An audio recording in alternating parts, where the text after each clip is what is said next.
Guys, check out the killer record cases and stereo furniture at sidetrackedworkshop.com. Get your vinyl out of the crate and display your records in style. Save 15% with discount code TVG at checkout. That's sidetrackedworkshop.com.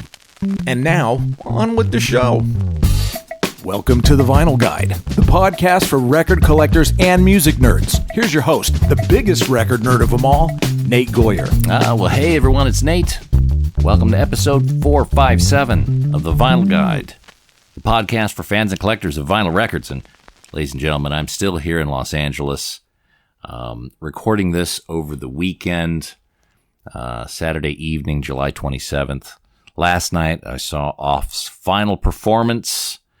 It was powerful. It was bittersweet. Had a couple of great friends with me, Brad and Ben. Had a great night, and very glad I could be there to celebrate the bookend for a band that I love. Hopefully one day Off will reanimate, but for now, they're going to do different projects, and they've got a new movie out, Free LSD. That's going to be on streaming services. There's some movie premieres, so you can Google them up if you want to see it on the big screen. I'm keen to do that next week. If it's playing near you, make an effort to go see it on the big screen. It looks really good. Just enjoyed Record Safari's 3-year anniversary. One of my favorite shops in Los Angeles, and I spent much of the day there today, and it was a bit of a madhouse, but we were able to grab some great stuff. Again, I'll be posting stuff on Instagram if you want to see it. Tomorrow, of course, we're going to be hitting the Orange County Record Fair, and I anticipate having a sore back at the end of the day from carrying around more loot there. But look, enough about me and my travels. I'm about to talk to you about this week's episode. I had a conversation with Hugh Cornwell, formerly of the Stranglers, the core songwriter and frontman for the band for over 15 years. He's got a phenomenal solo catalog of material ever since. Now today we speak all about his musical beginnings, records of his youth, rare records from his time with the Stranglers, memories of the early UK punk scene, working with Steve Albini, solo projects, recording analogue, and lots more. And, dear people, especially you Australians, please note Hugh is coming to the Australian shores starting in Sydney July 31st, then wrapping around the country for the first half of August, Melbourne, Brisbane, Adelaide, Perth, performing Stranglers hits and more. Tickets and details available at metropolistouring.com. And a quick note, he's got a new album, All the Fun of the Fair, which you can now pre-order on vinyl at hughcornwell.com. And by the way, there is an extended version of this interview available only to show patrons at patreon.com/vinylguide, or sorry, patreon.com/vinylguide. I've been told I pronounce that funny. Anyway, you Patreon legends, whatever you call yourselves, who support the show, you get lots of extras up there. Each episode is commercial-free, high resolution, and many are extended just like today's conversation with Hugh. That's patreon.com/vinylguide, and thanks in advance for your support. So with that, let's get into our conversation with Hugh Cornwell on the rare records and recordings of his career with the Stranglers and beyond. All right, ladies and gentlemen, here on the Vinyl Guide this week, Mr. Hugh Cornwell, who is probably packing his bags about now, getting ready to come down to Australia. Starting July 31st, Hugh and his mates are going to be performing Stranglers hits, classic solo songs with a full band, starting in Sydney, going on to the Blue Mountains, Melbourne, Brisbane, Adelaide, and even heading out west to Perth. Metropolistouring.com is where you get the tickets. And Hugh, you have quite a following in Australia. You're coming at the coldest time of year, so you must really love it down here. Yeah, well, I mean, I was due to come last year and the year before, but the arrangements hit a brick wall, and so it got postponed. And now we've ended up coming now at this time of year, which is the first time I've been down there at this time of year. So it'll be a different experience. Yeah, I don't think you're going to need your board shorts or anything like that, but it's probably No, not I as don't cold think as so. you're experiencing at any given time up in the UK. So Yeah, exactly. now you also, I don't want to skip over this because it's also big news. You've got a new album, a live album coming out, All the Fun of the Fair. That's hitting in October. You don't have any of those already pressed that you're bringing down to Australia, are you? No, unfortunately not. No, I think the soonest I'm going to get them is the middle of maybe early September. Unfortunately, that's not going to be possible. Oh, damn. Okay. All right. Well, I just saw this lovely cornetto version up at your website. Oh, yeah, yeah. So we are an audience of record nerds. We talk to record collectors around the world. It's kind of the basis of the show. And let me ask you, are you a record collector? Do you have a vinyl collection at home? Well, I do have a vinyl collection at home, but my confession is that it hasn't been played for a long time.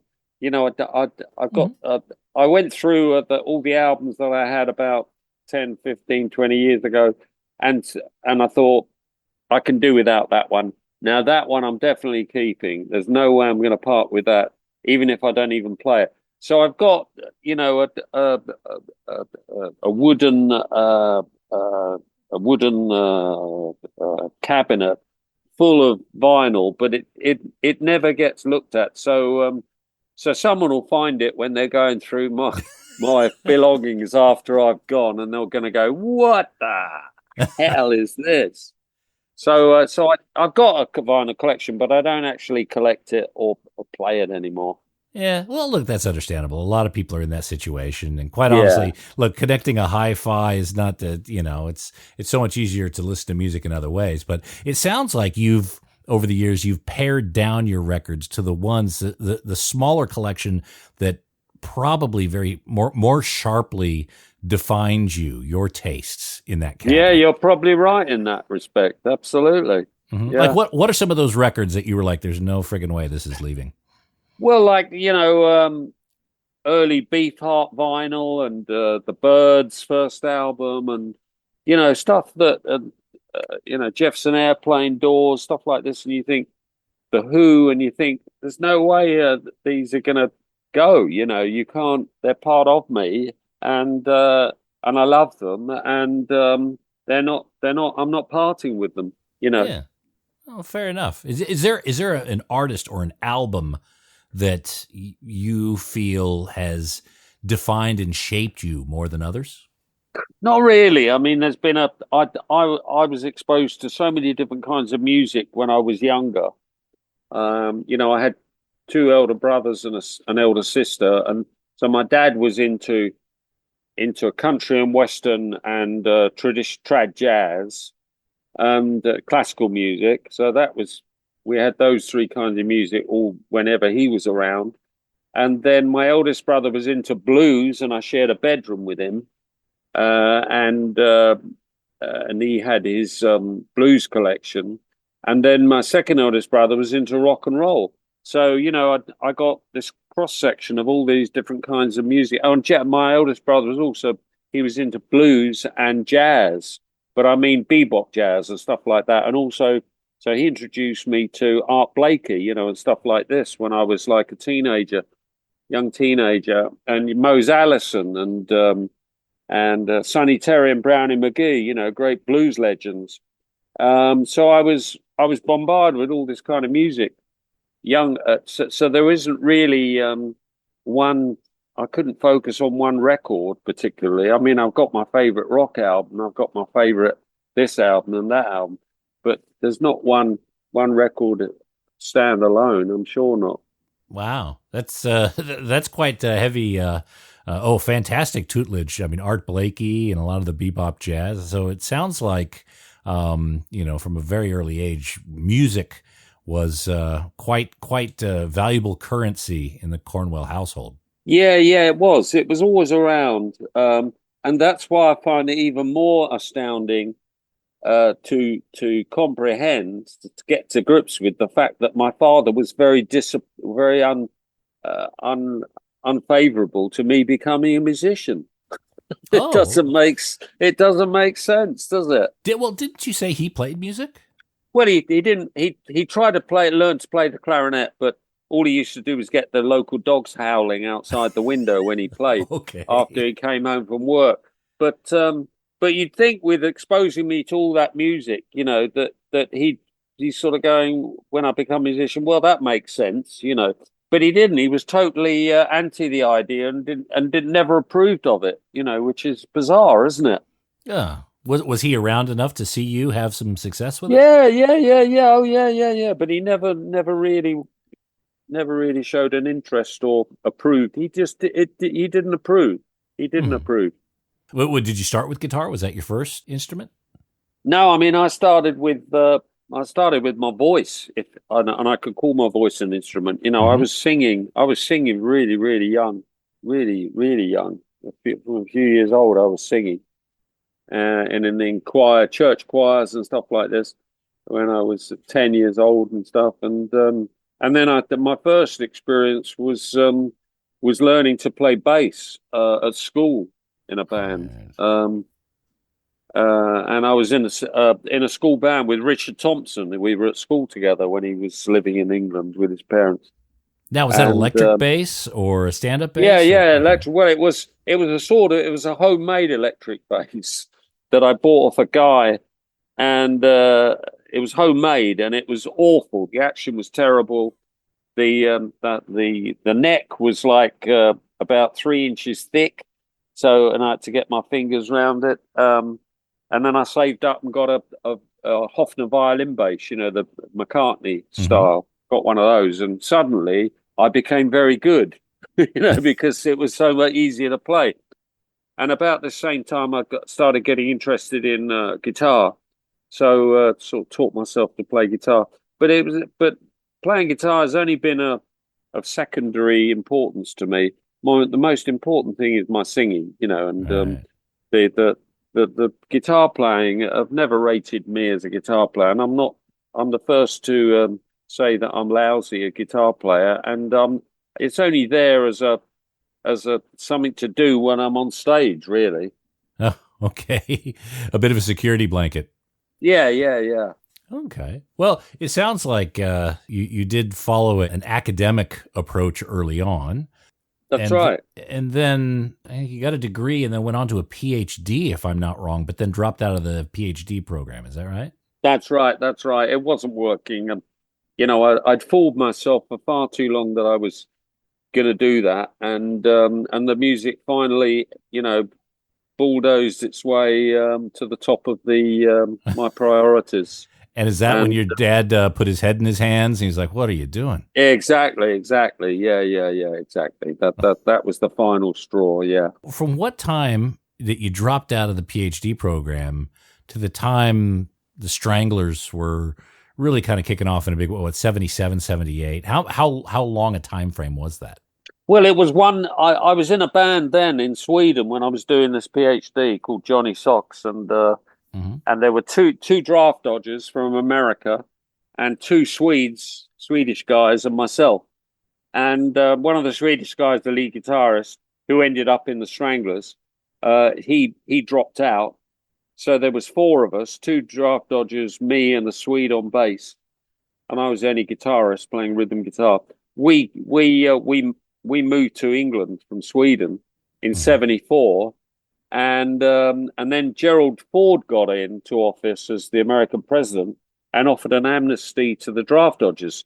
So the American drummer wanted to go back to America, so he left, and I drafted in Jet Black, found Jet Black, and he sounded like he was interesting, right, and had to bring in. So he came in on drums, and then the singer wanted to go back to America under the Ford amnesty program.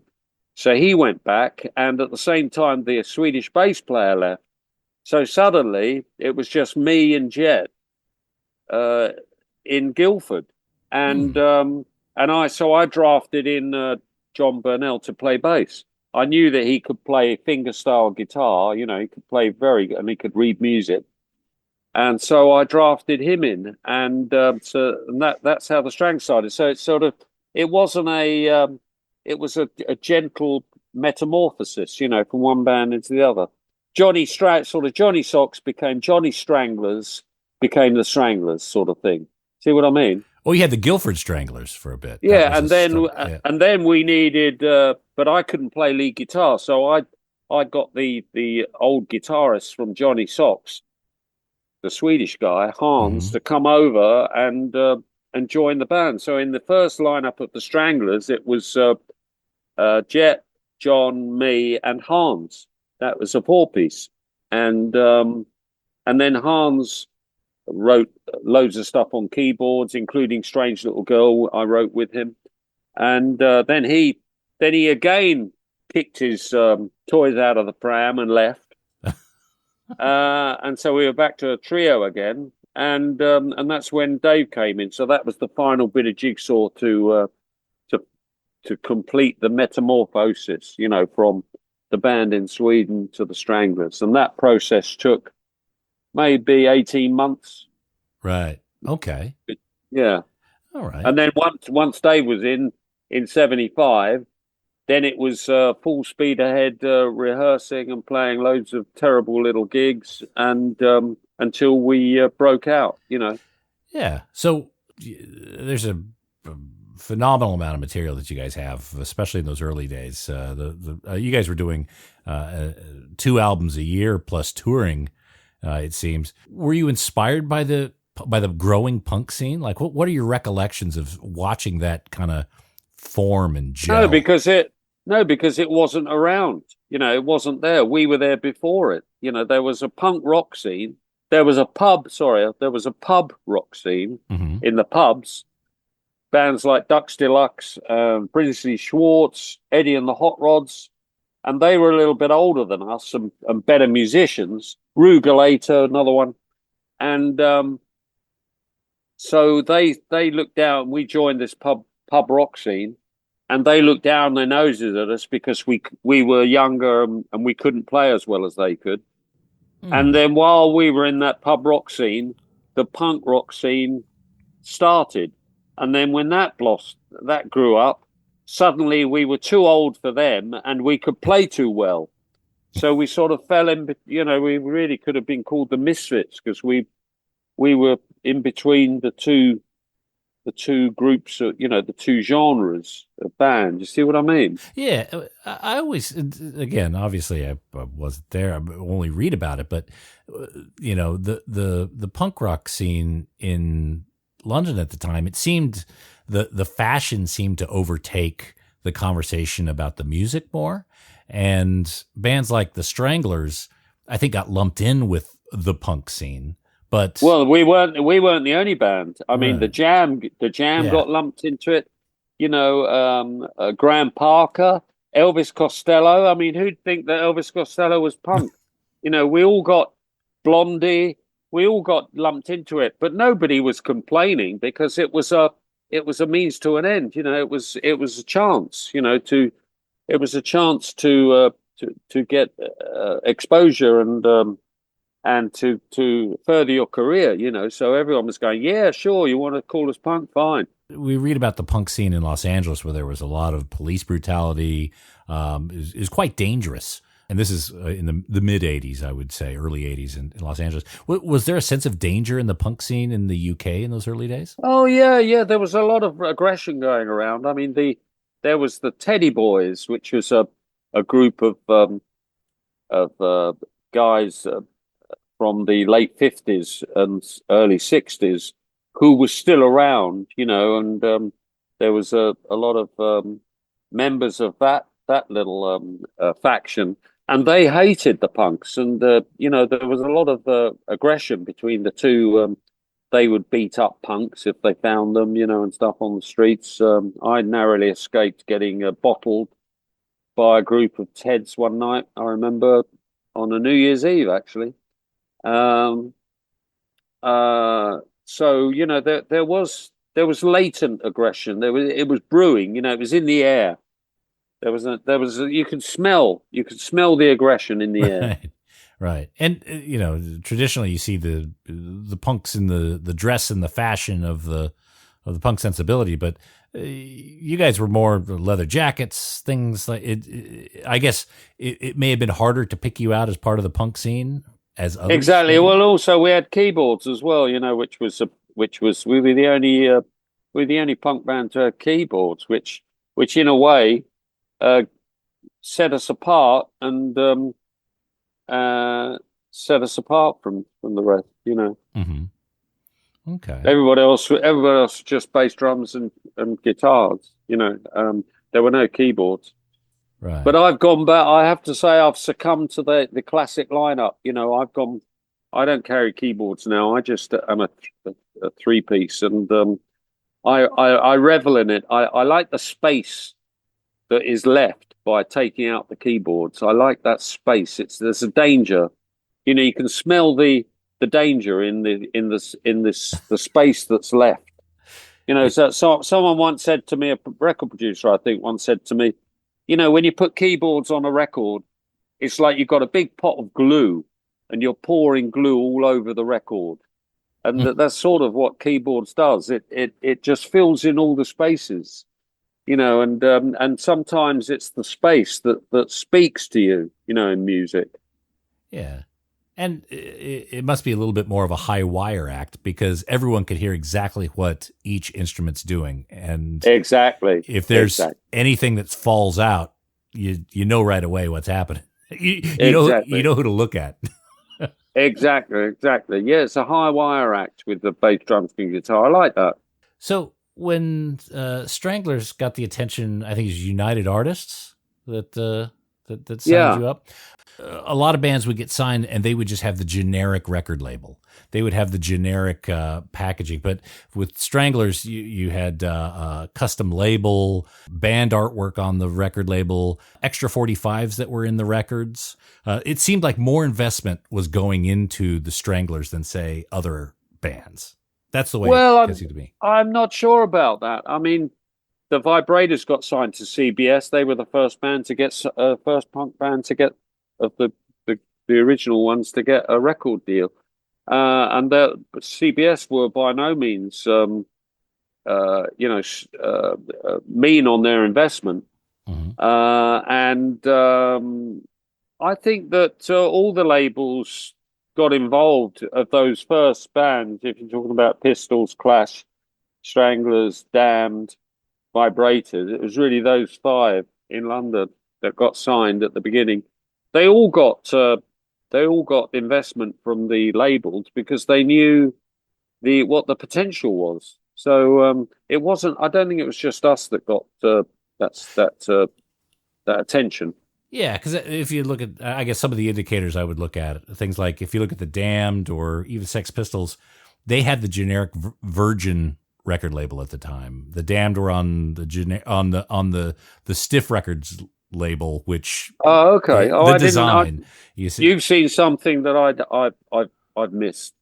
Oh, well, it's one of those indicators where I think like, okay, well, they were treating this band very special at the time. That's how I kind of looked at it, because not every band got the honor of designing their own record label and things like that. Well, the thing is that United Artists were a much smaller label, you see.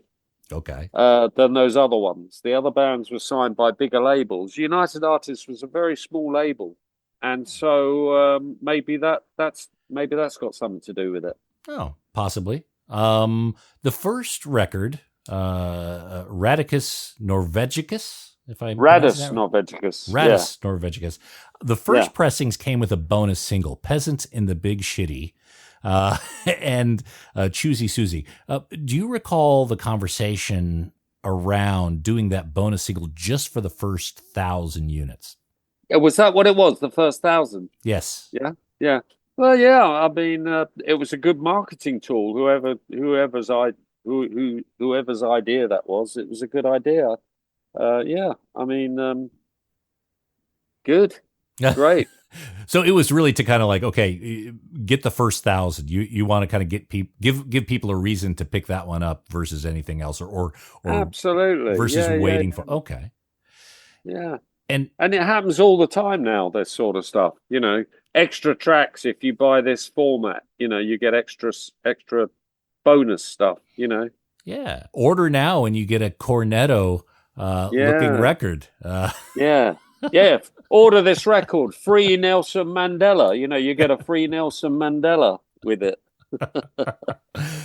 So the Big Shitty track made it to No More Heroes. Did you guys record a lot more for that first album and then use it for No More Heroes? Or that's exactly what happened. We only had to come up with a few more songs in order to have enough for the second album. That's absolutely right. I do want to talk a little bit about the more recent albums, Moments of Madness and Monster. So let me think. Let me quickly kind of jump ahead here. Okay. Yeah. In your solo works now, you've got many albums over the past 30 years under your name specifically, several different record labels. Some of them have come out on vinyl. A lot of them have come out on CDs and other formats. Do you have all the tapes and the access to masters if you ever wanted to press vinyl copies of some of the albums that you haven't pressed vinyl on?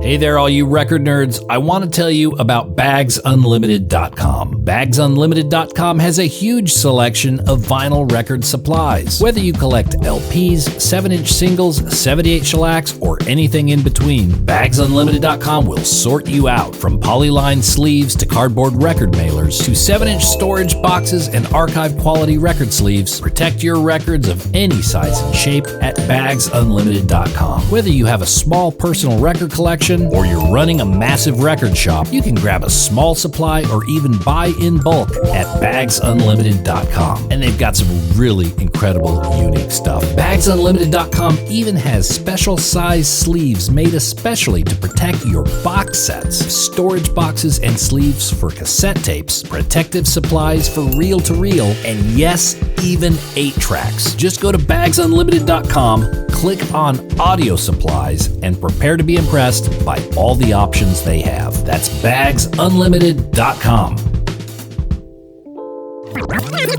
Oh, and hey, record nerds, don't forget to clean your records with the very best and safest record cleaner, the Groove Washer. Make your records look and sound their very best and store them with confidence using the new Groove Washer Groove Guard record sleeves. You gotta try this out. It makes a huge difference to the quality of your vinyl experience. Ask for the Groove Washer by name at your local record store and accept no substitutes. Or head over to GrooveWasher.com and use discount code VinylGuide10. All hail the Groove Washer. That's GrooveWasher.com, discount code VinylGuide10. You've got many albums over the past 30 years under your name specifically, several different record labels. Some of them have come out on vinyl.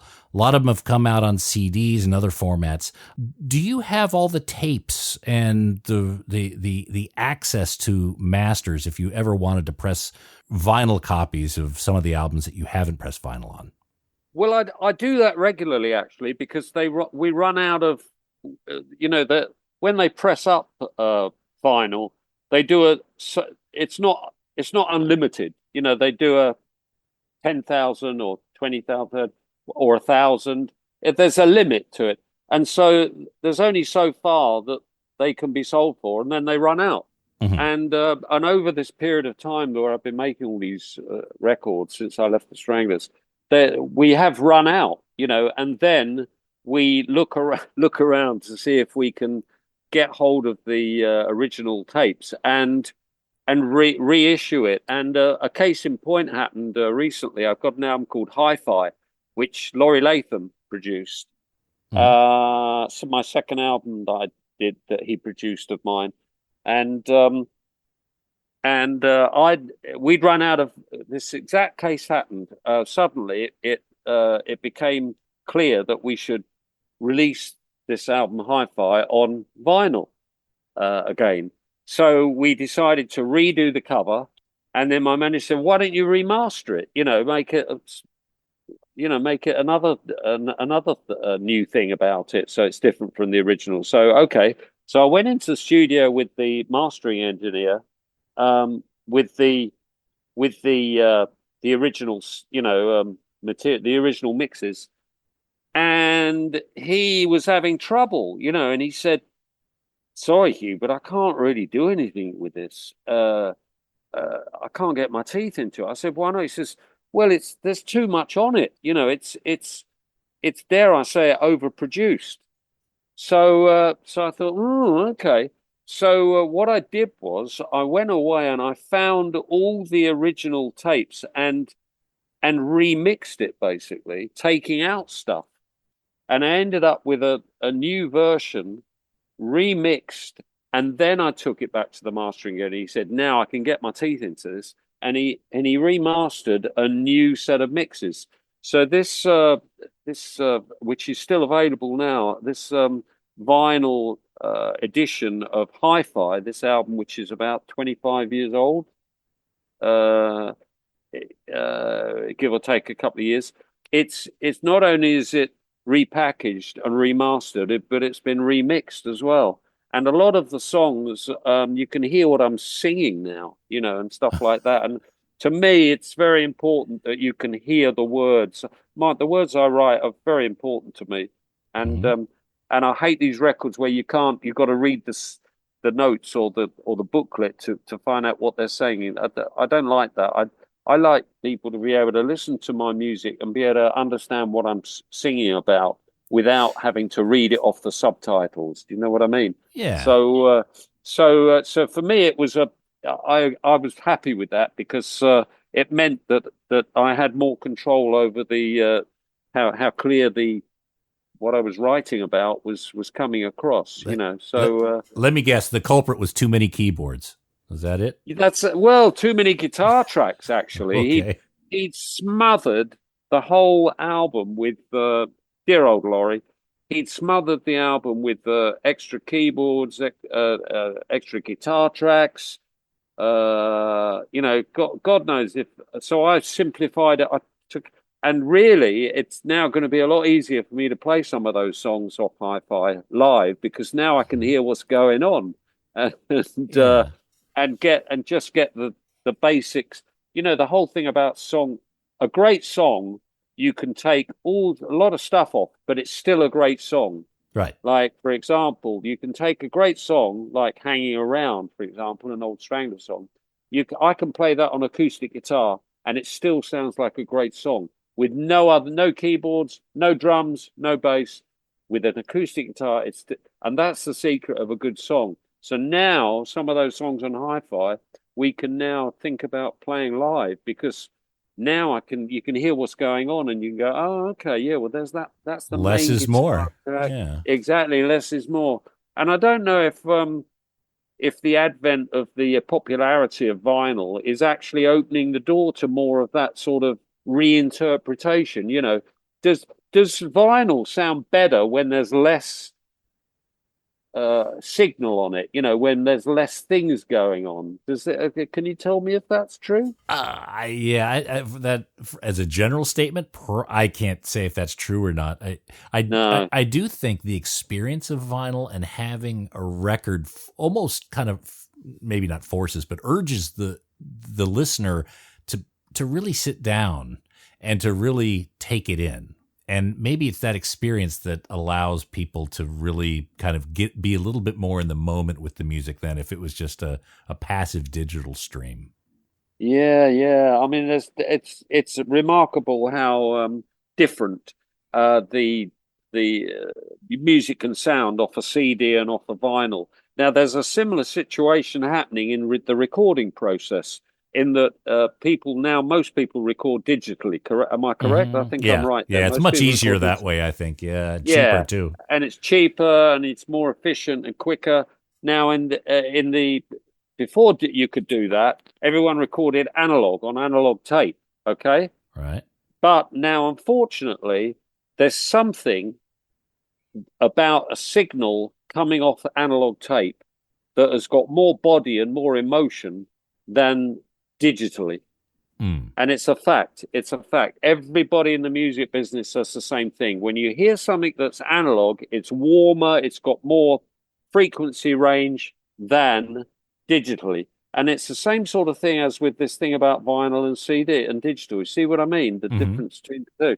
So what I do now when I record is I record digitally, but then I put it onto analog tape afterwards, Right. and then take it back off and then mix it.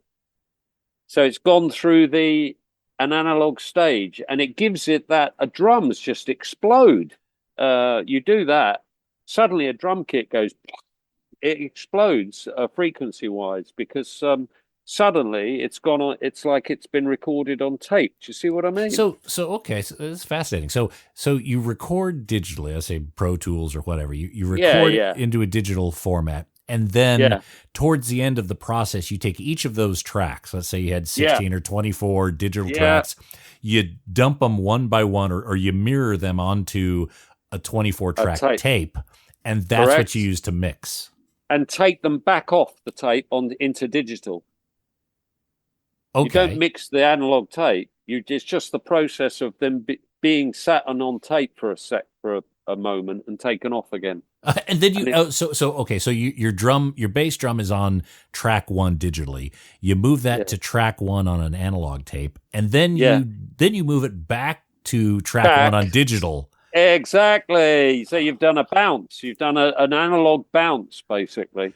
Wow, that's almost like music laundering. As long as it goes through one. Yeah, it is, isn't it? It's laundering. But I mean, and I tell you, it's amazing what it does. We've sat down and compared, listening to pre-bounce, post-bounce,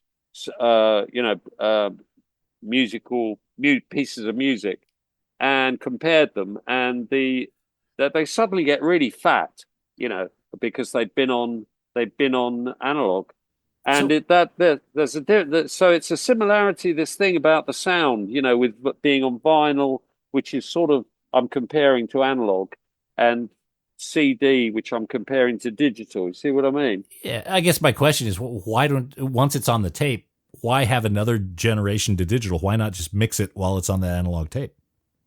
Because that's a good point. You can do more in the mix if it's digital. There's less you can do it's the cumbersome, 2-inch tape machines. I've still got one, but it's cumbersome to have to you've got to keep them maintained the whole time in tip-top condition. And so what I do is, I've been doing it, and long may it last. I send them over to dear old God rest his soul, Steve Albini's studio in Chicago, and they do it for me. And they've got machines there that are a great advert for their studio. Actually, Electrical Audio. They have 1-inch 24, a 16-track 1-inch, 16-track 2-inch, 24-track 2-inch machines that are tip-top condition all the time, and so it's dead easy. You just buzz the files over there to them. They do a pass. They take it back out and send it back to you the same day. Right. Like taking things to the laundry. You're right. Or I'm thinking more laundering money, is as long as it goes offshore and then comes back. Exactly. So there you go. This is interesting. We've continued because we've come up with something that's of interest to the vinyl people, you see. Oh, 100%. Well, look, you brought up Saint Albini. You worked with him on, I think, Totem and Taboo, if that's right. Yeah, we got on great. He was a very idiosyncratic man, but then so am I. And we recognized that about each other, and we got on really well. Yeah.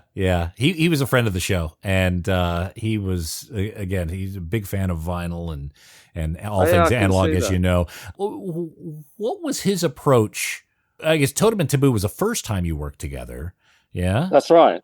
Yeah, the only time. The only time. Yeah. What was it that you learned working with Steve? Like, what was the thing that you came out of those sessions with a different outlook for future recordings? That's good. Yeah, it's a good question. Well, Steve showed me how different you can make something sound. Like a rhythm guitar track. Someone strumming a guitar. Okay, well, he showed me all the different ways that different ways it can, how on earth it can sound, different ways it can sound, and they're all different from each other. So he taught me about frequency, like the differences that you can affect in the sound of of an instrument. And I wasn't really I sort of knew about it, but he didn't. It wasn't clear how that was being done until he showed me. By he'd go, well, how do you want the guitar to sound on this track, Hugh? And I'd go, I want it to sound, like a glass breaking. You go, oh, okay, so well, let's put it in this amp. So he put it in this amp, and he went like this, and play it. And he go, no, I want it more searing. So I go, okay, well, what about if we put it in this amp? And we'd spend quite a lot of time, finessing the sound of that guitar, and and I was amazed at how different he could make it sound, either by putting it in a different amplifier or lots of little different things you can do to it, which I wasn't aware of before, and it was fascinating. It really was fascinating watching what he could do to sound. And he never liked being called a producer. He thought producers were horrible. He thought producer was a dirty word, And although he produced the In Utero album, but he was never comfortable with being called the producer on it. He said yeah, if you're going to work with me, you've got to have a clear idea of what you want, because don't ask me for my opinion. And he was right. We'd do 2 or 3 takes of something, and I go, Steve, what was the best take? And he'd go, I don't know. What do you think? And I'd say, well, I thought the second one was good, don't you think? He said, yeah, let's go with the second one. And it was obvious he didn't want to offer his opinion on it. He didn't really like offering his opinion. He said, look, you've got to know what you want, and I'll help you get there. But don't ask me for my opinion, because I don't like I don't have much faith in my own opinion. Basically, he was insecure, and but he came up with someone came up with a great story about him to me. They said that Steve didn't tell me this. Someone else told me this that worked there. That the thing about him is that the amazing thing about his setup there in electrical was that anybody could go and work. John Doe, Jane Smith, anybody who can pick up an instrument or make a noise can go and work with him. All you had to do was pay a cost of the studio per day and the cost of him as an engineer, not producer, as an engineer for the day. And anybody could go there if he had the time free. You could book in, and there was no hierarchy or anything. Anybody could go and work with him. So a lot of people, I know, PJ Harvey work with him a lot, and I work with him. So he got a few names going through, but most of the time it was your anonymous semi-pro bands, or people just doing it because they love playing music, not even for money. They just wanted to go and get a recording of what they did with Steve, right? So that's the setup. So he's getting people coming in for 10 days or a week or whatever they can afford. They'd fly in from anywhere in the world. They'd record with Steve Albini. He'd mix all the tracks in a day. They'd record 10 tracks in 5 days, and then he'd spend the last day frantically mixing it, and then they'd go home, and that would be it. Next, and a bit like a doctor, like a dentist, and who takes teeth out. He'd extract the recording and then send them off, and next patient in. So this is the scenario, right, that I've just set up. So apparently there's this one band came from England to work with him for like a week or 10 days. And, just one of these bands, semi-pro bands or whatever. And they recorded, and they got their mix, and they went back, and they left, and bye-bye, and they all went back to England.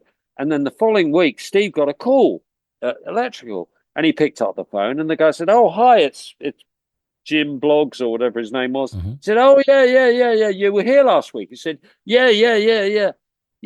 He said, "Well, are you enjoying listening to what we recorded?" And he goes, "Well, that's what I was calling about." And he said, "Well, what can I help you with?" He said, "Well, we don't like the way that it sounds We don't like the way the tape sounds. And so Steve just said, but that's what you sound like.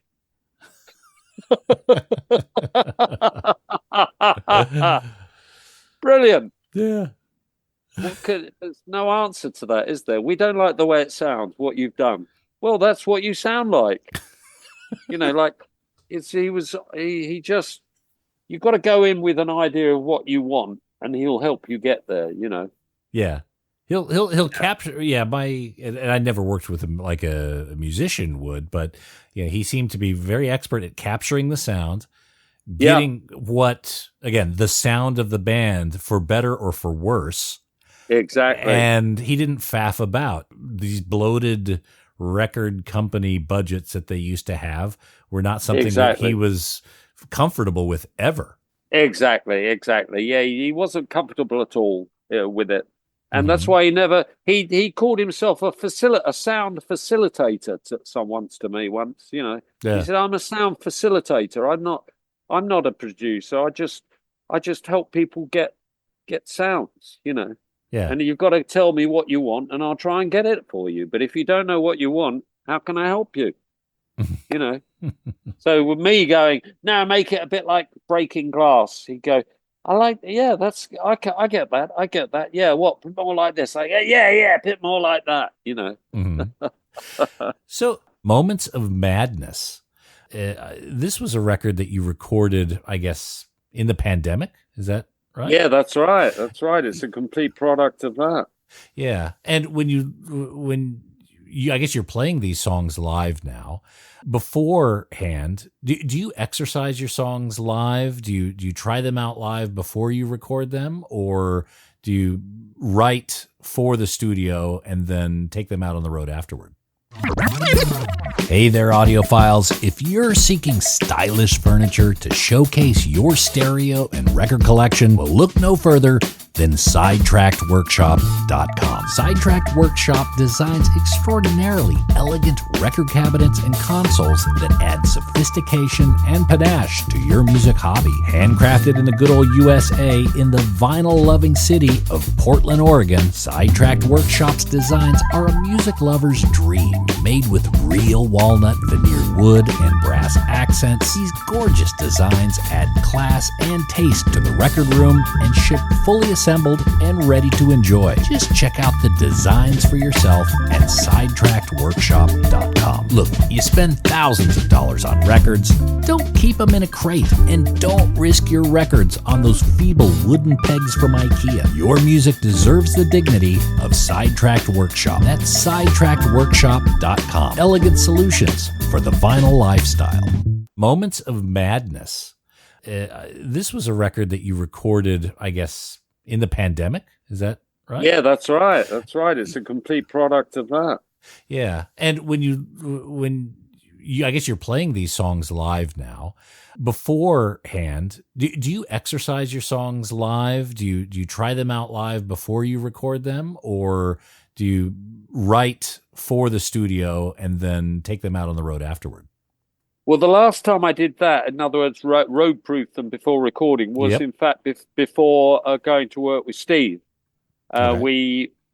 I rehearsed that was the last time I used musicians on the record, other musicians on the record. I had Steve Fishman, Steve Lawrence, who played on my earlier, very early records, Guilty and Wired.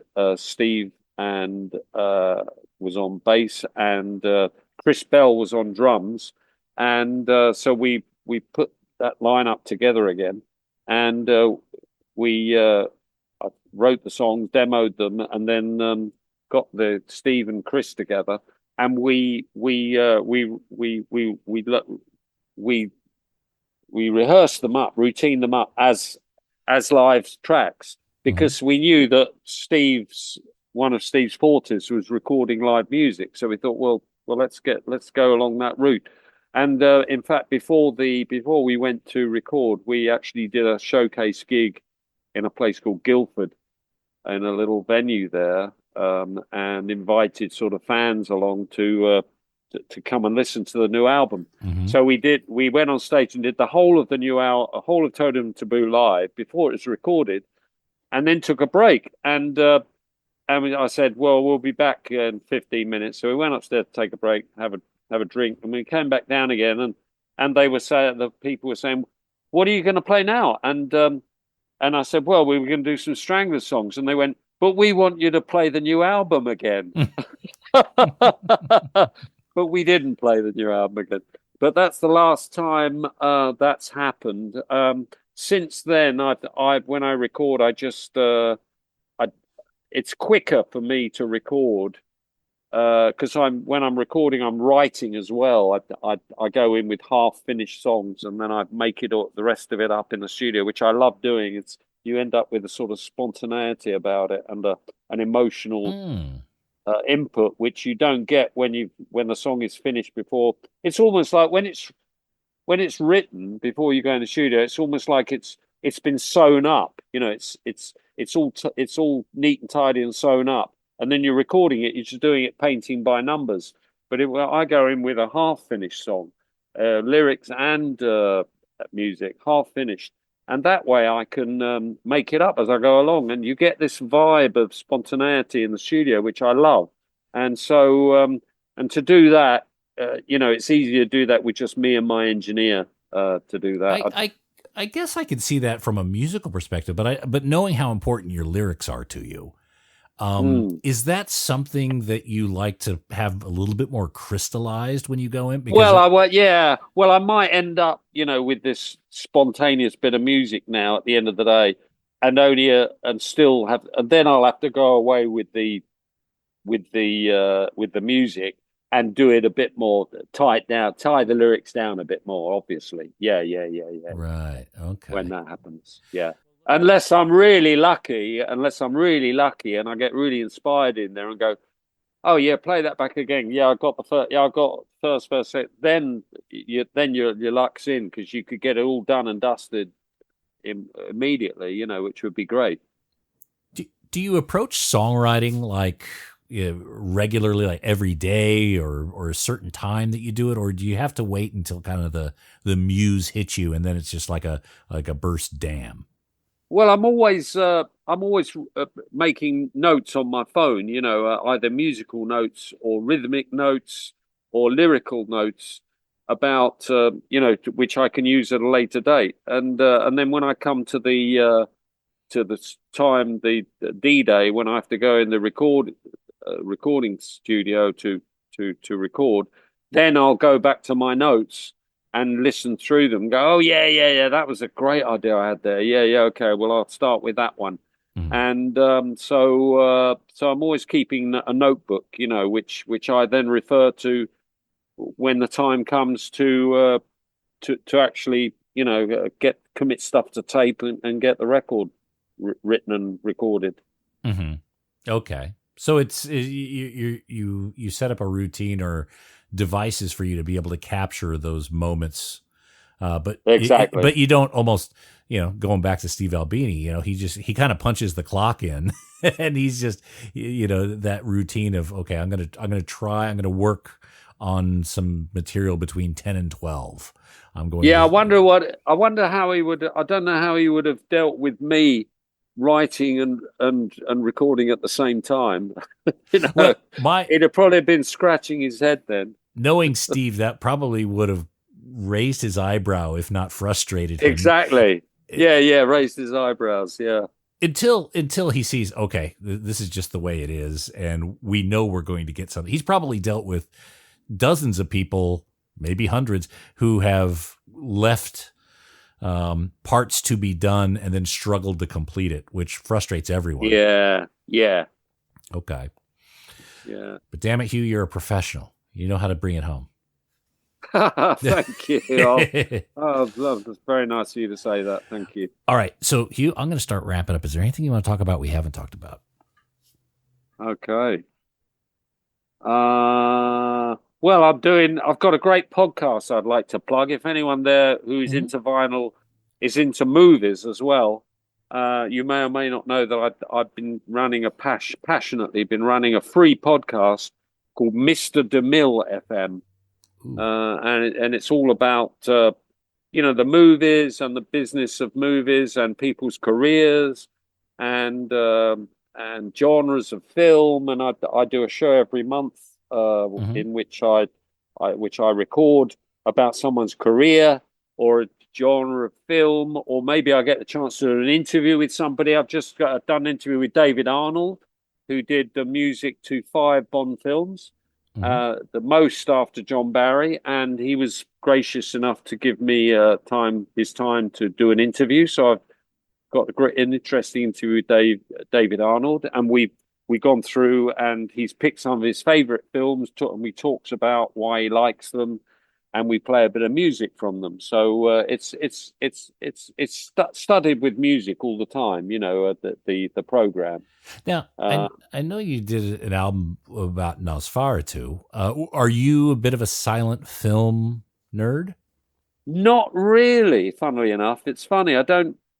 It's not my first choice to sit down with a silent movie, but if there's a good movie that's rated, that's silent, the fact that it's silent won't stop me watching it. Right. I've seen a few, and they can be fantastic. There's something about silence that when you're watching a movie, it gives you a lot more room to think about what you're visually seeing. Because the addition of sound to images is very manipulative.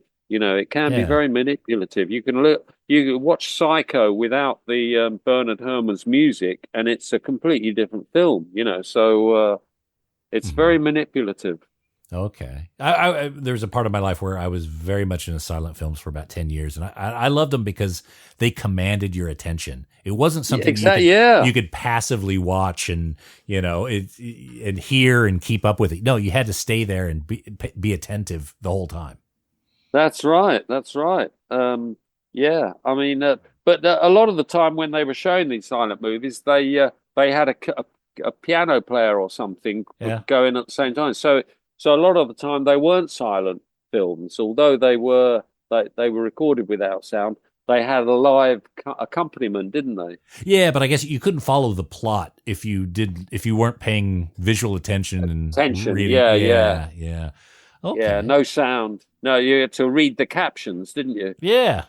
And read the looks on people's faces. The eyes, too. Right? Exactly. Who was it who said that? Barbara Stanwyck. She said, "I've just done a bit of research on Barbara Stanwyck because her early work was in the pre-code years in the early 30s, and she did a fabulous number of films where she played independent young women, championing ideas that were totally antisocial or totally against the code of ethics that was in place at the time. And she got away with murder, the films that she was in. So one of her quotes was that forget about acting, it's all about the eyes. Yeah, that's what was her quote. That was her quote. Oh, it's I mean, it's hard to meet the emotion of something like The Passion of Joan of Arc. Even in the modern era, with all the trickery and instruments we have here, that a masterful filmmaking will always be a high art. But look, Hugh, I promised you I'd get you out on time. You are. You have. All right. Well, we're looking forward to seeing you here on our shores, Hugh. Again, Hugh Cornwell is coming to Australia August 2024. Well, July 31st starting in Sydney, then going Melbourne, Brisbane, Adelaide, Perth. Tickets at metropolistouring.com. And of course, you can order the new album, All the Fun of the Fair, live. There's a beautiful Cornetto 2LP limited edition version you can get. HughCornwell.com. I'll put the links in this episode page. Hugh, travel safe, mate, and we look forward to seeing you on our shores. Yeah, great. Where are you from originally? Oh, you can't tell I'm not Australian? California. California, which part? Santa Cruz, San Jose area. Northern. San Jose. Near San Francisco. South of Frisco. You got it. South of Frisco. Frisco is one of my favorite places. I'm going there in September. I'm going to go and visit Pyramid Lake in Nevada. Oh, wow. Excellent. Yeah, I'm going up there.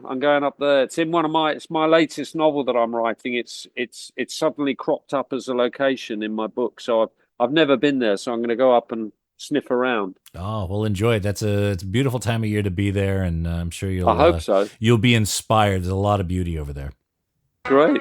All right. I've got to go. See you, Nate. Take care, Hugh. Cheers, man. Take care. See you, Bye.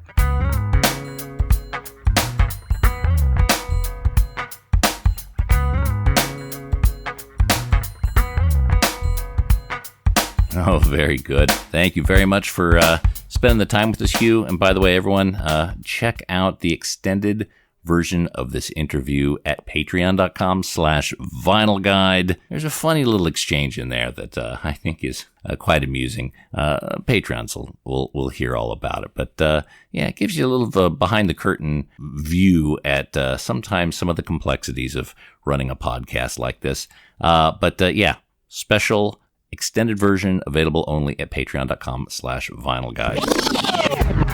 And that's it for this episode of The Vinyl Guide. Thank you so much for tuning in and downloading. Thanks to everyone who is sharing on social media, putting them in Reddit forums and Facebook groups and on their pages and tweeting it out. That is hugely appreciated. And a huge thanks to everyone who leaves us positive reviews on Apple Podcasts and Spotify. That's a huge help too. We'll be back shortly with a brand new episode. So until we talk next time, get out there and buy some records, people. Cheers.